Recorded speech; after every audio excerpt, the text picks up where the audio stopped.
କରିଥିଲି ଯେ ମଞ୍ଚ କାର୍ଯ୍ୟକ୍ରମ କିଛି ଆବଶ୍ୟକ ନାହିଁ।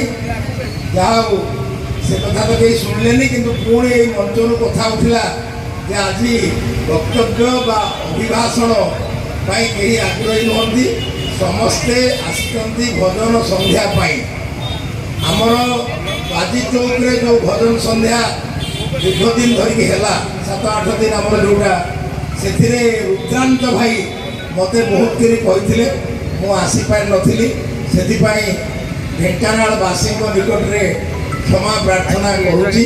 ତେବେ ବ୍ୟସ୍ତତା ଭିତରେ ବି ଆସିକି ଠାକୁରଙ୍କୁ ଦର୍ଶନ ଟିକେ କରିଥିଲି। ଆଉ ଆଜିର ଏ କାର୍ଯ୍ୟକ୍ରମରେ ଉପସ୍ଥିତ ହେଇଛି। ଆଉ ନରେଶ ସହିତ ମୋତେ ଉଲ୍ଲେଖ କରି କହିଦେଲେ, ଉତ୍କଳେ ନେତାର ନାହିଁ ପ୍ରୟୋଜନ, ଉତ୍କଳର ନେତା ସ୍ୱୟଂ ନାରାୟଣ। ପୁରୀ ଶ୍ରୀକ୍ଷେତ୍ରରେ ଉତ୍କଳମଣି ଗୋପବନ୍ଧୁ ଦାସ ଜଗନ୍ନାଥଙ୍କୁ ଲକ୍ଷ୍ୟ ରଖି ସେଇ କଥାଟି ସେ କହିଥିଲେ। ଆହୁରି ଭଲ କଥା, ଏଇ ଯେଉଁ ସଂସ୍କୃତି ସାଂସ୍କୃତିକ ଜାଗରଣ ଆମେ ସମସ୍ତେ ମିଶିକିରି କରୁଛୁ। ମୁଁ ତ ଅତିଥି ଭାବରେ ଆସିକିରି ଭାଷଣ ମାରୁଛି, କିନ୍ତୁ ଆପଣମାନେ ଉଦ୍ୟୋକ୍ତା, ଆପଣମାନେ ସଂଗଠକ ଯେଉଁ ପରିଶ୍ରମ କରି କରୁଛନ୍ତି, ସେଥିରେ ତାର ଶେଷ କଥା ହେଉଛି ପଣ୍ଡିତ ଗୋପବନ୍ଧୁ ଦାସ ପୁଣି କହିଥିଲେ, ପୁଣ୍ୟ ଜନ୍ମଭୂମି ପୁଣ୍ୟ ଦେବାଳୟ, ଅର୍ଥାତ୍ ଜନ୍ମଭୂମି ପୁଣ୍ୟ ଜନ୍ମଭୂମି ପୁଣ୍ୟ ଦେବାଳୟ, ଉଦ୍ଧରିବା ପାଇଁ କଲେ ତନୁକ୍ଷୟ, ମାନବ ଜୀବନ ହୋଇ ସଫଳ, ଏ ମହାଦୀକ୍ଷା କି ବୁଝିବ ଉତ୍କଳ। ଧନ୍ୟବାଦ।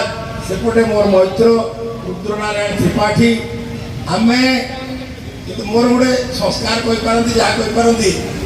ମୁଁ କଲେଜ ଢେଙ୍କାନାଳ କଲେଜରେ ଗ୍ରାଜୁଏସନ୍ କରିଥିଲି, ରେଭେନ୍ସା କଲେଜରେ ISc, ଢେଙ୍କାନାଳ କଲେଜରେ ଗ୍ରାଜୁଏସନ୍ ଏବଂ ବାଣୀବିହାରରେ MA।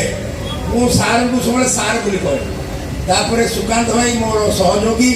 ସୁକାନ୍ତ ଭାଇ ଢେଙ୍କାନାଳ ଛାତ୍ର ସଂସଦର ମହାବିଦ୍ୟାଳୟର ପ୍ରେସିଡେଣ୍ଟ ଯେତେବେଳେ ହେଇଥିଲେ, ସେ ଆଜି ବି ମାନୁଛନ୍ତି ଯେ ମୁଁ ତାଙ୍କୁ ସେତେବେଳେ ବିଭିନ୍ନ ଉପାୟରେ ସାହାଯ୍ୟ କରିଥିଲି। ସେ ସୁଦୂର 1983 ମସିହା। ତାପରେ ଯୁବରାଜ ସାହେବଙ୍କୁ କେହି ଯେତେବେଳେ ରାଜକୁମାର କହିଲେ, ମୁଁ ମନେ ମନେ ଭାବୁଥିଲି ଯୁବରାଜ ସାହେବ। ଏଥର ମଧ୍ୟ ଆମର ସମସ୍ତଙ୍କର ସଫଳତା ଯେ ପହଣ୍ଡି ସେ ମଧ୍ୟ କରିଛନ୍ତି। ଏପଟେ ଉପଜିଲ୍ଲାପାଳ ସେ ତ ଠିକ୍ କଥା କହିଲେ, ବେଶୀ ଲମ୍ବା ଭାଷଣ ମାରିବାର ଆବଶ୍ୟକତା ନାହିଁ। ନରେଶ ଭାଇ 82 ମସିହାରେ ଢେଙ୍କାନାଳ ମହାବିଦ୍ୟାଳୟ ଛାତ୍ର ସଂସଦର ସଭାପତି ହେଇଥିଲେ। ସେଥିରେ ମଧ୍ୟ ମୋର କିଛି ଭୂମିକା ଥିଲା। ଦୀପକ ଭାଇ ସେ ଭାଇସ୍ ପ୍ରେସିଡେଣ୍ଟ ଥିଲେ କଲେଜର, ସେ ବି ମୋର ସହଯୋଗୀ। ସେ 80 ମସିହାରେ, ସେଦିନୁ ମୁଁ ଢେଙ୍କାନାଳରେ ଲାଗି ରହେ। ସେପଟେ ଆମର ଇଓ ମହୋଦୟ ଆଉ ଢେଙ୍କାନାଳରେ ମାନେ ଓଡ଼ିଶାରେ ମୋତେ ଲୋକମାନେ ଗୁରୁତ୍ୱ ଦିଅନ୍ତି ଯେ ଲୋକସଭା ନିର୍ବାଚନ ମଣ୍ଡଳୀର ନାଁ ଢେଙ୍କାନାଳ।